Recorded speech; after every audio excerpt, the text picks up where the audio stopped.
si Princess Castro at narito ang mga napapanahong balita. Patuloy sa pagsasagawa ng inspeksyon ang Department of Agriculture ODA sa mga fish port ng Manila at Subic. Ito ay upang matiyak ang pagpasok ng ligtas na mga produkto sa bansa upang maiwasan ang smuggled products gaya na lamang ng misdeclared agricultural goods na nasabat nitong nakaraang mga araw sa naturang mga port. Nitong August 8, higit 100 container van ng frozen fish sa Manila Port ang ininspeksyon ng kagawaran sa pamumuno ni Secretary Francisco Chu Laurel Jr. kung saan idineklara itong ligtas kainin. Bunsod naman ng mga issue sa pampublikong proyekto, gayon din ang nagdaang national budget, ilang mga anti-corruption advocate ang nagpahayag ng kanilang saloobin patungkol sa naturang usapin. Narito ang ulat. Sa nagdaang State of the Nation address ni Pangulong Ferdinand Marcos Jr., ilang mga katiwalian sa mga pampublikong proyekto ang pinuna ng Pangulo sa kanyang naging talumpati sa Batasang Pambansa nitong July 28. Bunsod nito, ilang anti-corruption advocates at analysts naman ang naglantad sa press conference nitong Sabado sa Quezon City ng mga anomalya sa gobyerno, partikular sa mga proyekto at programang kasama sa National Expenditures Program, Foreign Assisted Projects, maging sa 2025 General Appropriations Act o GAA. Kabilang sa mga anomalyang ito ang automatic allocation na may mga special law, mga bagong allocation program at hindi nakaprogramang alokasyon ng mga segment ng GAA. Kinuwestiyon naman ni Attorney Jimmy Bondoc ang kapalpakan ng nagdaang budget na kanyang sinabihang bad budget. Habang sinabi naman ni Jigs Magpantay ng Citizens Crime Watch, nakatiwalian ang pinakamalaking problema ng bansa. Aniya, sana ay itinuro ng Pangulo ang mga mambabatas ng kanyang sabihin ang mga katagang mahiya naman kayo.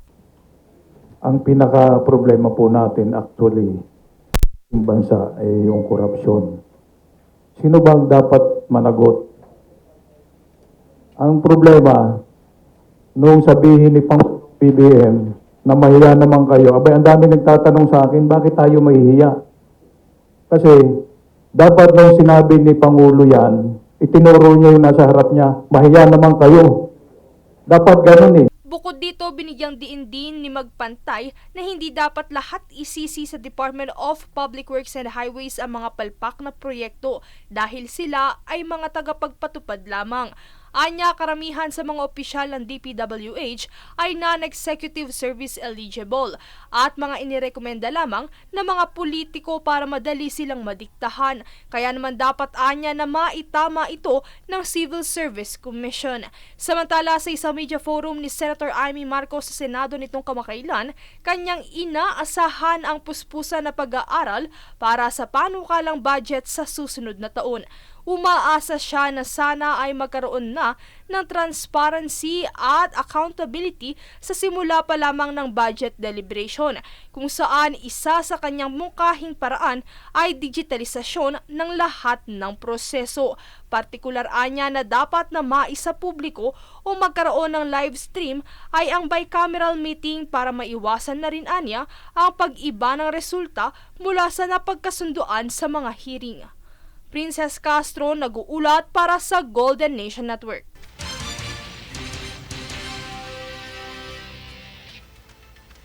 Samantala, mahigpit ng binabantayan ng Department of Health o DOH ang posibleng paglobo ng mga kaso ng dengue at leptospirosis sa bansa. Ito'y matapos umabot sa higit 2,000 ang naitalang kaso ng leptospirosis, isang linggo magmulang ideklara ng Pag-asa ang tag-ulan. Kasalukuyan ng nakaalerto ang mga DOH hospital sa buong bansa at ilan sa mga ito ay binuksan na ang leptospirosis fast lanes para sa agarang konsultasyon. Kasabay nito ay ang pagpalo sa higit 8,000 kaso ng dengue sa ikalawa at ikatlong linggo lamang ng Hulyo. Inaasahan naman ng DOH na tataas pa ang mga bilang na ito sa susunod pang mga linggo.